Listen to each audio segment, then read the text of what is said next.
Thank you, everybody, for coming to the Aaron Torres Podcast YouTube page. If you could do me a quick favor, see that little subscribe button at the bottom of your screen? Go ahead, click that subscribe button.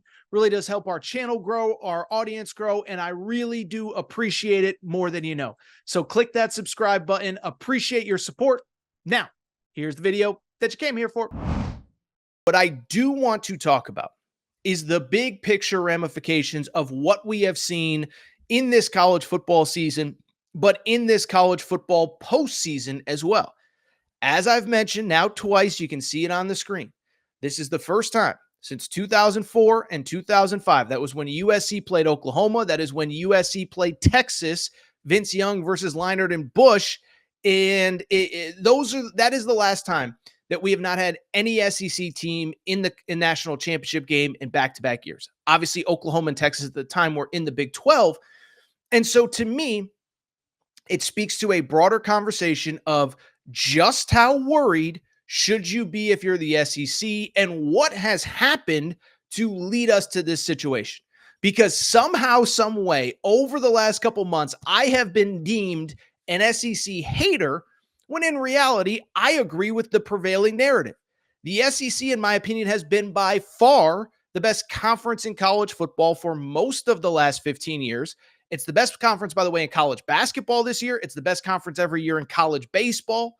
But I'm on the couch every Saturday like you guys, and it was hard for me to say definitively that the SEC was the best conference this year in college football. And I think more importantly, it was hard for me to say that teams like Alabama and South Carolina deserve to get in with 3 losses over 1-loss Big Ten teams or whatever.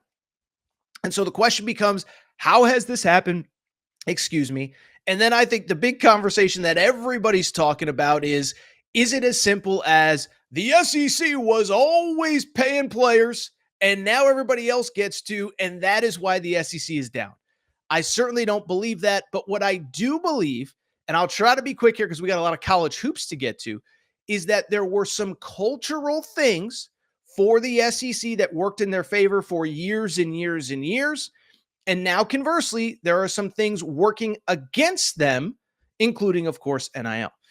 So in terms of when things were going good for the SEC, few variables, in my opinion, that led to the SEC becoming far and away, in my opinion, the best conference in college football for about a 15-year period. I would say, whatever, 06, 07, somewhere in there to 2022, whatever. What were those variables? I think they're all the variables that you know. One, I do think the Nick Saban presence, to me, is becoming more and more obvious, okay? It's not just that you had the best coach in college football. It is that everybody in that league had a standard to get to, a standard that they were trying to meet. And so Nick Saban, as everyone that loves college football has discussed for 15 years, he elevated the entire SEC. Not just Alabama. He elevated LSU. He elevated Georgia. He elevated Tennessee. He elevated everybody. And think about what we've seen over the last 6, 7, 8 years. LSU won a natty. Nick Saban, I don't want to discredit LSU, but everybody was chasing Saban. Everybody was trying to get to the top of that mountaintop. And so I think it elevated everybody. Beyond that, it's all the other variables that you know about. It's the fact that, listen, I don't want to bore people with numbers and stats and analytics on demographics, but we all know that more and more people have moved to the South, right? Nashville, a booming city. Atlanta, a booming city. Charlotte, a booming city. I can't speak for everybody, but just in my own little circle, I probably know a dozen people that have moved to the Charlotte area. I know probably a dozen people that have moved to Nashville. I know a couple people that have moved to Atlanta. And so the South all of a sudden has more people. You factor in that a lot of those people are coming from northern cold weather states. Listen, my generation, of the people I grew up with in Connecticut, I can't tell you how many people were just like, I'm not living in the cold for the rest of my life. I'll go to California. I'll go to Texas. I'll go to Georgia. Let me just use a perfect example. Probably my 2 best friends from high school. One lives in Texas. One lives in Georgia right now. So there were population shifts. There were demographics. And again, I don't want to bore people too much. But then on top of it, you had college football things that worked in your advantage as well. Is that more people led to more players in the southern footprint. And beyond that, you had a situation where players couldn't leave. So they ended up on campus. You stay for 3 or 4 years. Sometimes it works out. Sometimes it doesn't. but Nick Saban, Ed Orgeron, Les Miles, Mark Richt, Kirby Smart, you can stack these players and talent on top of each other, and they couldn't really go anywhere. You're from Georgia. You want to play at Georgia. You go to Georgia, even if you're not playing in year two. What are you going to do? Transfer and sit out a year? So everything kind of, in my opinion, lined up for the SEC. What I don't think is deniable is that I think a lot of the trends over the last couple of years have hurt the SEC. Most notably, everybody's going to talk about NIL, and I want to get to NIL in a second. But to me, the portal is the bigger issue. The portal is a situation where Alabama still might end up with the number one recruiting class in the country. Georgia still might end up with the number one recruiting class in the country. But of those 25, 27, 28 guys that you signed, how many are going to actually make an impact on your team? Because how many guys want to wait till year 3, year 2, whatever, to have an impact? And so now guys are going to go places that they just want to play. So, think about Penn State. Penn State's best cornerback started in the SEC, A.J. Harris. Ohio State's best defensive back, Caleb Downs, started in the SEC. So he transferred to Ohio State. That's obviously Caleb Downs, okay? So you think about these variables. And then the other thing is the transfer portal, I think, has thinned out these rosters. They just don't have as much depth. That talent is going all over the country. Obviously, the Big Ten schools don't have as much talent in their footprint, but they can offer playing time, offer opportunity, offer TV, offer etc. And then let's have a conversation about the NIL stuff. Because to me, I think it's a little college football-y to just be like, oh, well, the SEC was paying everybody before and now everybody else is paying people. Listen, I promise you the SEC, frankly, probably wasn't paying as many kids as you think 7, 8, 10 years ago.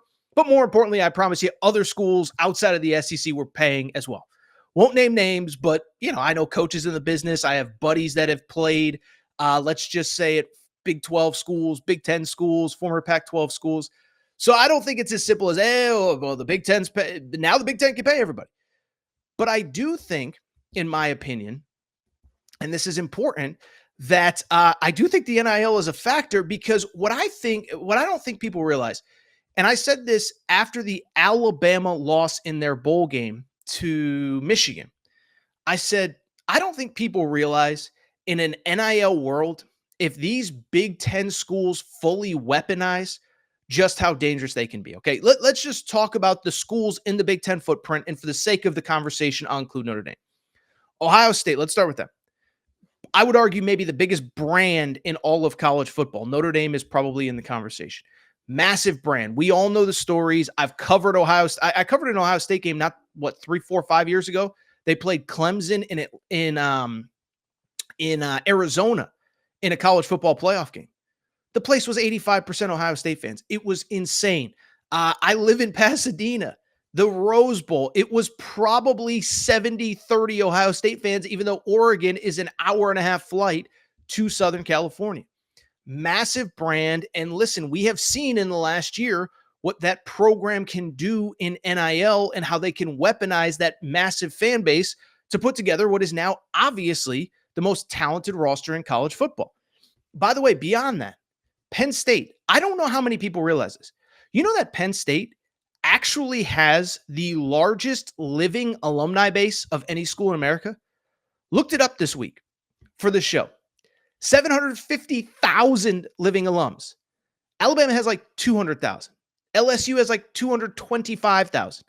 So Penn State has like 3 times as many living alumni, and they have never been able to weaponize all of those people. And so in this NIL world, you sit there and say, well, if they could get everybody rowing in the same direction, who's going to have better NIL than Penn State? Michigan is a massive brand with a lot of very wealthy people. Look this up. Don't know how much we could trust Wikipedia, but Michigan's like top 15, top 20 in terms of like, I think they call it truly wealthy or whatever alums. That's alums with 30, 40, $50 million, the money that we can only dream of. Nebraska has money. Wisconsin, by the way, has a massive fan base. And Notre Dame has a smaller alumni base. But they also, and this is the important part, a lot of those people are very successful and are willing to give. And so all of the cultural trends for so long favored the SEC. Well, now I think they sort of favor the Big Ten Because, yeah, Georgia might end up with that number one recruiting class, and most of those kids might be from the Southern footprint. But if by year 2 they're not playing, 8 of them are going to transfer. And where are they going to go? They're going to want to go to a place where they can play right away, but also have exposure. And that's advantage Big Ten. And then the NIL component, I just don't think we can factor in enough. Listen, I understand we're going to a world of rev share and what does it all mean? And every school is going to have X amount of money to pay. Yeah, but guess what? Schools are still going to find a way to pay above what they're allowed to pay. So if you're allowed to pay $20 million in rev share from the school, guess what? You don't think Texas, you don't think everybody is going to find a way to add more money to the pot. You don't think, again, Ohio State, Penn State, whatever. And so the resources needed are only going to go up, up, up. And it's only going to benefit these big schools with big brands and big alumni bases. I was thinking about this with, like, let's take Penn State, for example. 750,000 living alums. I went ahead and crunched the numbers, okay? Let's go ahead and say that like 10%, I think it was 5%. My math is so bad, but 5% of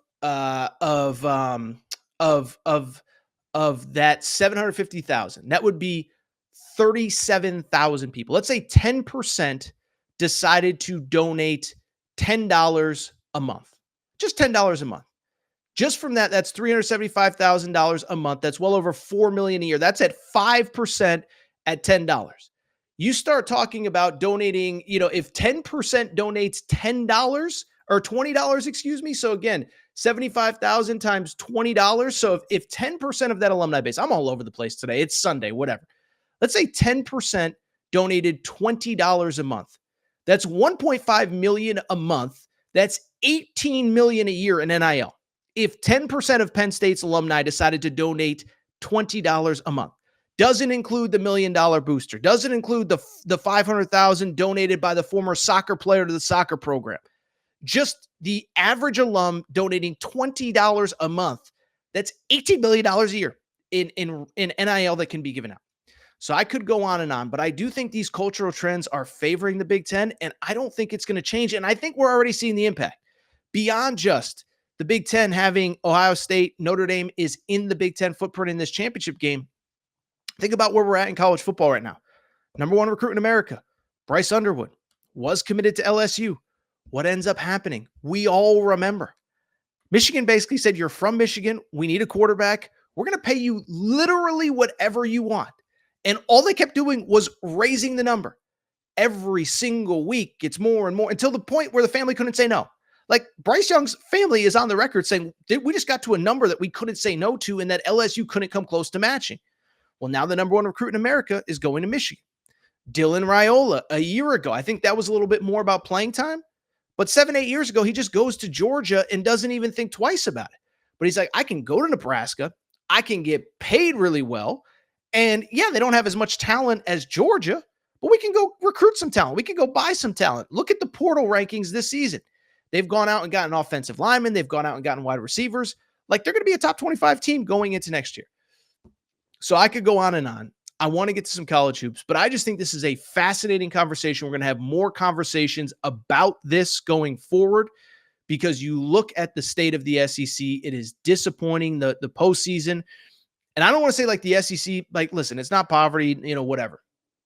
But you look at Ohio State, you look at Penn State, you look at Michigan, all of these schools, what they're capable of in this NIL era. I don't think any of them are slowing down anytime soon.